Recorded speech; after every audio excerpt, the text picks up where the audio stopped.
Hello everyone and welcome to the Ard Buddies YouTube channel. I of course am Lake or Lake's Chrysaora of the Ard Buddies, and I'm here to bring you my top 32 deck list from the most recent Elestrals Premier Tournament for the Firestorm metagame. This is a deck I've been working on for a while. I am a very big fan of it, and I do think it is a really good call going into the rest of this metagame. Of course, before I get into it, please remember to like, comment, subscribe, share the video with friends, get the deck out there. I think it's very good going into the rest of the format, especially into the upcoming premiere soon. And with that, let's get into looking at what this deck does. This is a deck that I would like to call Lith Balance or Lith Nexus, but it is centered around these three cards. Four if we count the second Heliolith. But Lavalith, Arcalith, Heliolith are all incredible cards.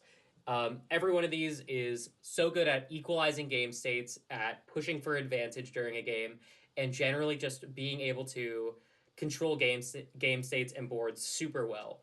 And I figured that they're all in good elements to play with, so why not put them all together in one deck? And that is what I chose to do here. So first, for our fire package, of course, we have our Lavalith.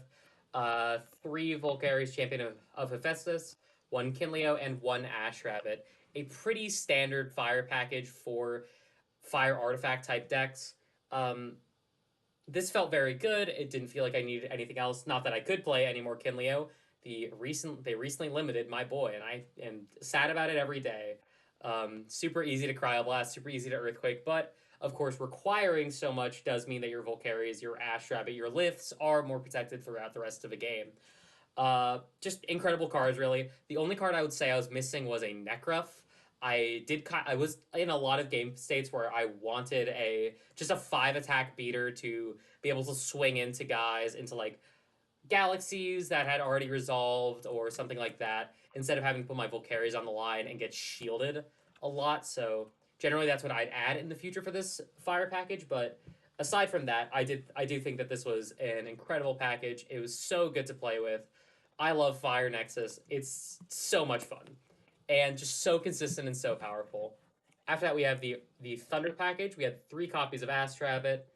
It's an Elestrals deck. You gotta play Rabbit. This is also the correct art of Rabbit, and I will not take any sort of criticism on that. 1 copy of Arcalith. Card's crazy.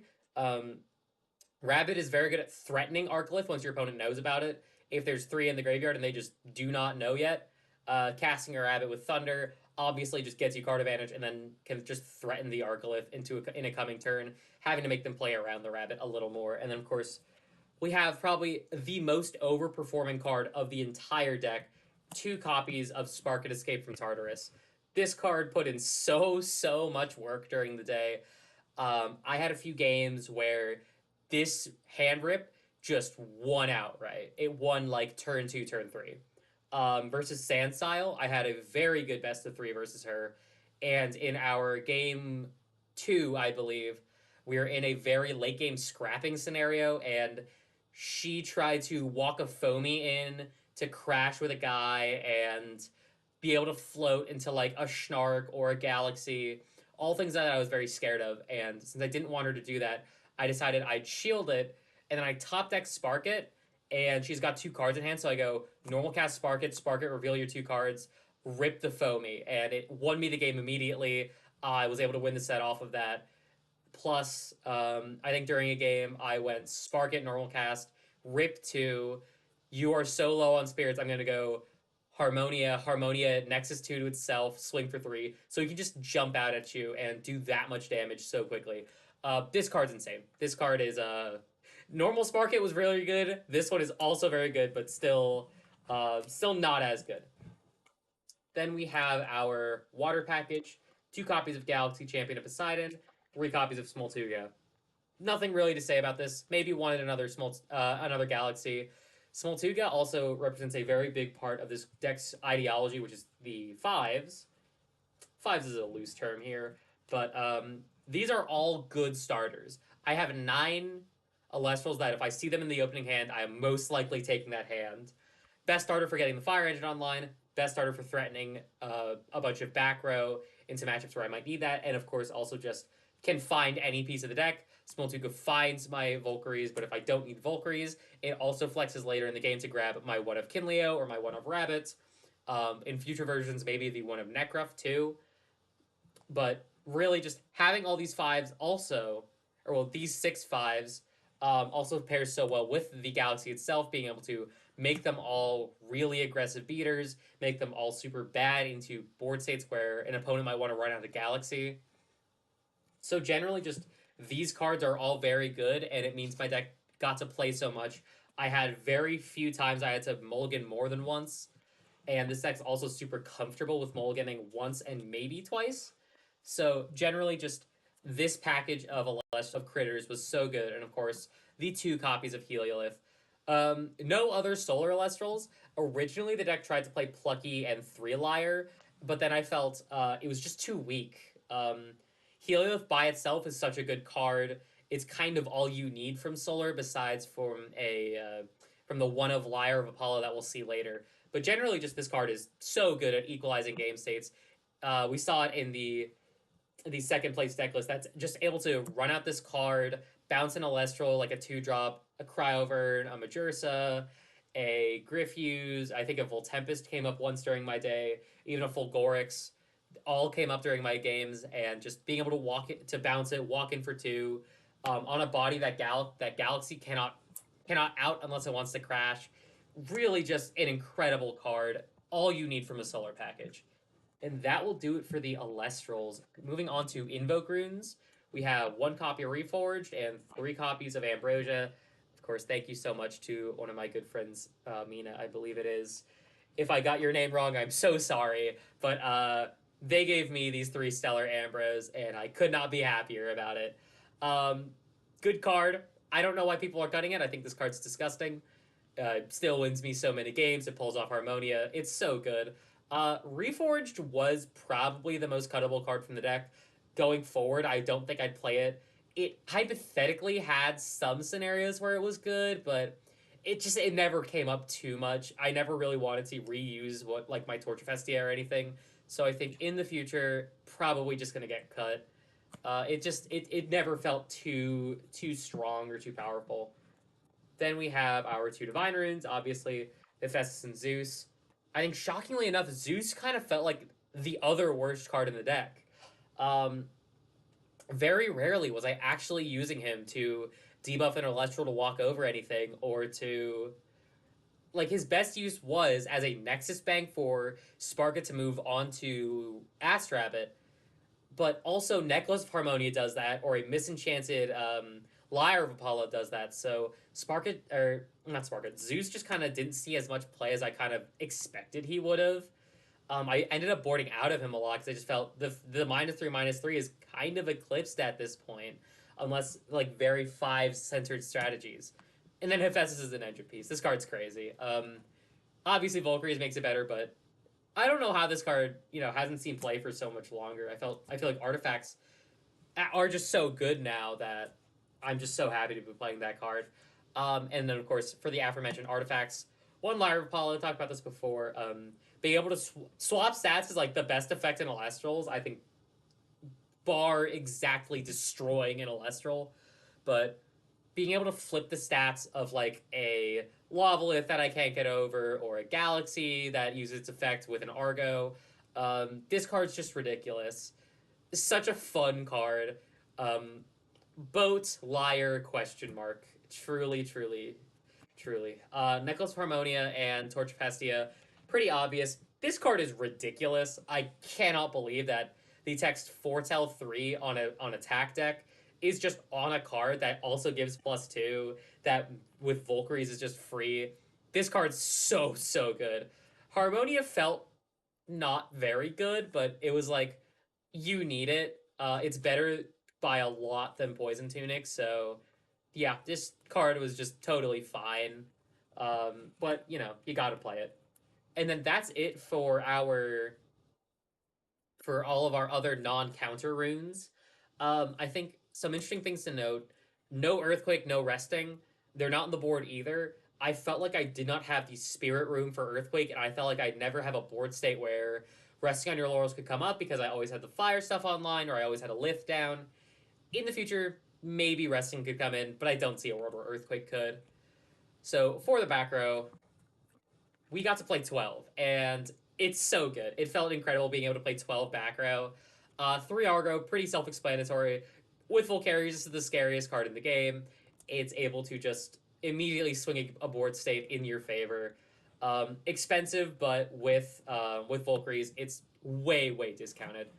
We also played the requisite 3 copies of Gorgons. I wish I had the tournament pack art because it's optimal. I'm not quite a fan of the full art, but I do think the tournament pack art is so much better, and I really want it. So, if anyone can get that for me, find my Twitter. Um, then we have our 2 ofs, 2 shield, 2 tsunami, and 2 altar. I'm sick of playing 3 ofs apparently when it comes to back row, but just this felt like the best suite to be playing. Altar is so crazy of a card. Being able to both trigger receive effects of Ash Rabbit and Ast Rabbit, plus changing a position is a lot stronger than the way expensive bounce or just the not always on nature of Tsunami. Altar is just such a good card. Being able to play it in any capacity is so good. I kind of wish I played 3, but I'm not mad that I played 2. I thought this card was so good. Yeah, that's pretty much it for the back row, and that's it for the main deck. It felt really strong. Like besides the kind of lack of aggression that came with not having dedicated beaters outside of Volcaries and Galaxy. Besides that, misstep in deck building, I thought that the main deck was incredible. I felt every card in it besides the Reforged and the Zeus were just incredible all day. I cannot be mad at all about it. Um, then next up was the Spirit deck. The boy math wasn't super hard. It's hard exactly, and I cannot fit another Spirit, but in the Spirits I did fit in, I felt that they were very good. 7 copies of Vipyro. I think this is non-negotiable.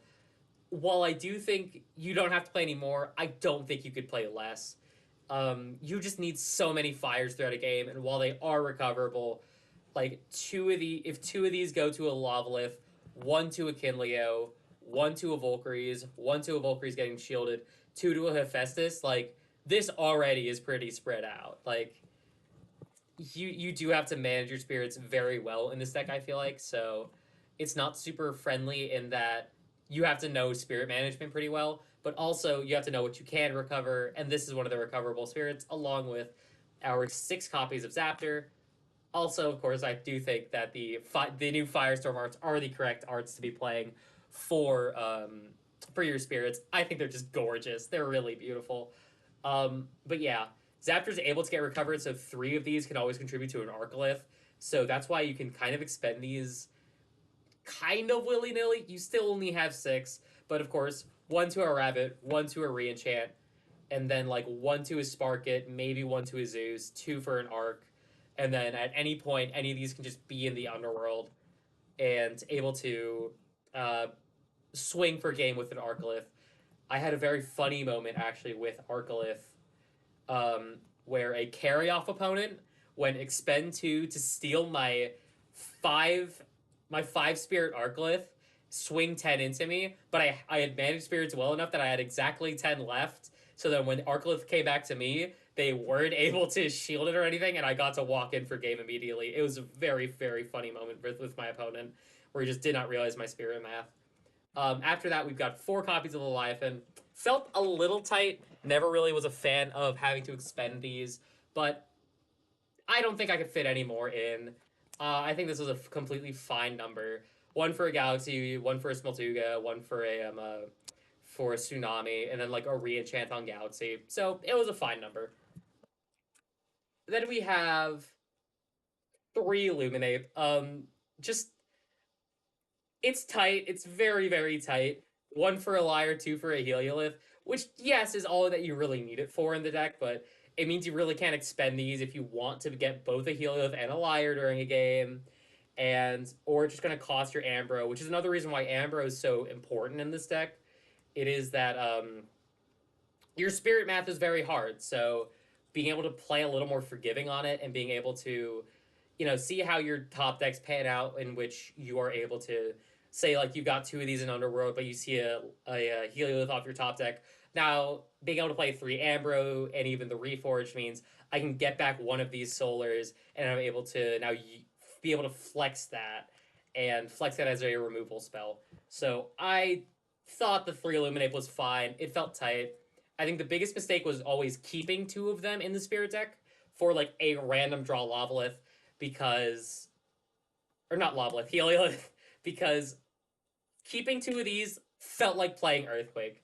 The real reason we're not playing Earthquake is that this is just Earthquake. It's Earthquake on legs. Because I would always keep two Luminape and Spirit deck, and then I'd go, let's expend the Luminapes. I don't think Heliolith's going to come up now. And then I draw the Heliolith and feel bad immediately, where it's like, well, now Heliolith could come up. So it does create weird spirit math with that, and it felt weird, but it was fine. It was like a totally inoffensive. So that's it for the Spirit deck and the main deck. So let's get into the side deck now. I was pretty proud of my board. I thought this was the best board I had built for a deck in a while. So we, of course, got 3 copies of Eruption because we're in Fire. This card is so unfair. This card is like the most rage-inducing card on the planet. I can't believe it.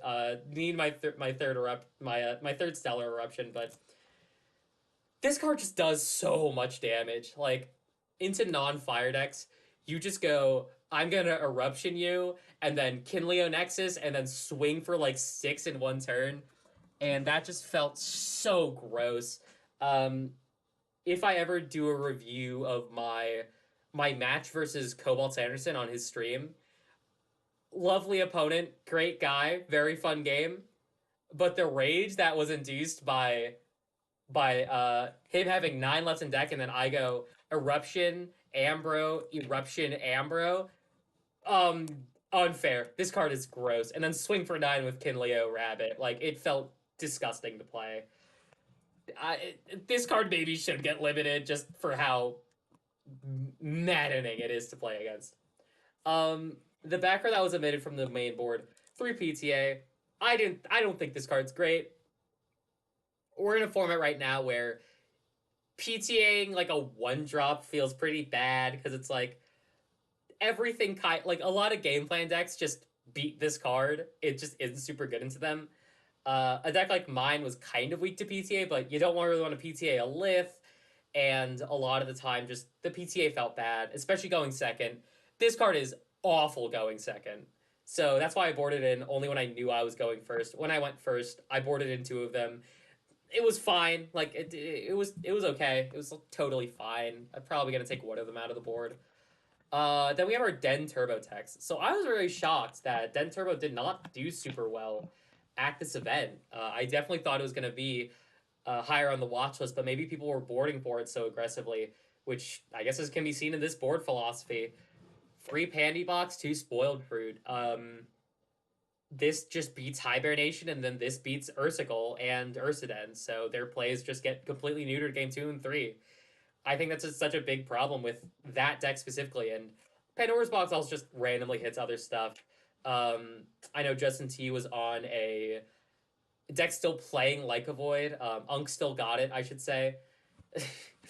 But being able to negate the Werepup Search for Full Moon was good. And, well, not that I played against it, but, like, that's a good use case scenario. Ardbud searching, probably not super relevant in the paper, but on Clash I play against that deck a lot, so that's why I'm mentioning it here. Just a decent card all around. Able to stop Argo, saw that a lot during the finals match. Stopping Argo is really good. Stopping Hermes is super good. So yeah, generally, Pandora's Box, just good card. And then lastly, the slot that I debated the most, 2/2 Spectrus. This seems like a no-brainer, kind of just a good dedicated beater, but I debated this card a lot because originally I had 1 Wind, 3 Sirocco of Nodus, because I wanted to burn opponents out a little more. But that card's very bad. That card gets counterplayed by an opponent not attacking, so then they don't get burned and then I lose. So I decided to instead play Spectrus, and it was completely correct. Beat the Foamies that Sandstyle was playing, and beat the Galaxies that kind of became pretty popular throughout the event. I was kind of shocked that Base Galaxy kind of had a comeback. But yeah, Spectrus just good ass card. Also beat the Hydrix that were around the periphery. And that does it for Lith Balance, for this Lith mid-range deck. Really just I think this deck's incredible. I think this deck is so good. It kind of plays like the best bits of it's the best bits of Thunder Nexus with the Sparkit and the Rabbit and the Zeus. It's the best bits of Fire Nexus with the Fire Artifact package. And it's the best parts of Solar, because this is the only good Solar card besides Kothmel and Liar. So yeah, the deck plays super mid-rangey. It can go low to the ground. It can play to a super high ceiling, but generally just it's super consistent. It's able to see its deck and get its game plan going so often. There's a bunch of board states you can create that just feel so infinite advantage, like a Kinleo nexusing from itself to an Ash Rabbit trigger, target 3 cards in graveyard, get one of them back. Just plays like that just feel awesome and incredible. Or Sparkit Nexus to Rabbit, and then second Sparkit Nexus again to the Rabbit. Just getting so many Rabbit triggers. Just any play like that feels so strong in this deck, and I'm super happy I played it. I'm super happy I made it, and I'm super happy to share it with all of you. And going forward, and in the future premieres, probably going to add a little more aggression to the deck, but that's about it. I want to, of course, give a special shout out to all of my friends, including my teams on, or my team, of course, the Ard Buddies. Congratulations, of course, to my teammate Keebs. I'm just repeating myself so much. My teammate Keebs for getting 18th place with another Lith that I believe is OSHA certified. Go check out that video. I believe it is already up on the channel. That Wind Toolbox deck is just awesome. And then, of course, Log, Sylvie, and Steuben. All great guys. Love them to death. My friends over at, quote, Team Horse Tranquilizer, as they've elected to call themselves, just very helpful throughout the day with my mental, because it was hard taking some like a round 1 loss and stuff, but I do think that they helped out a lot in terms of just keeping my head in the game, hyping me up when I did well. Shout out to, of course, my boyfriend for talking me through the event. Whenever I took a loss, he still said he was proud of me, and he was very happy when I told him that I was 4-1 at one point. So love him. Love you, Avery. And then finally, of course, shout out to the people in the Gooner Phase Discord server. Can't believe I said that, but yeah, just helping me build the deck, make it as good as I could. Shout outs to everybody. Just deck's incredible. You should play it, and I'll see you all in the next one. Have a good one.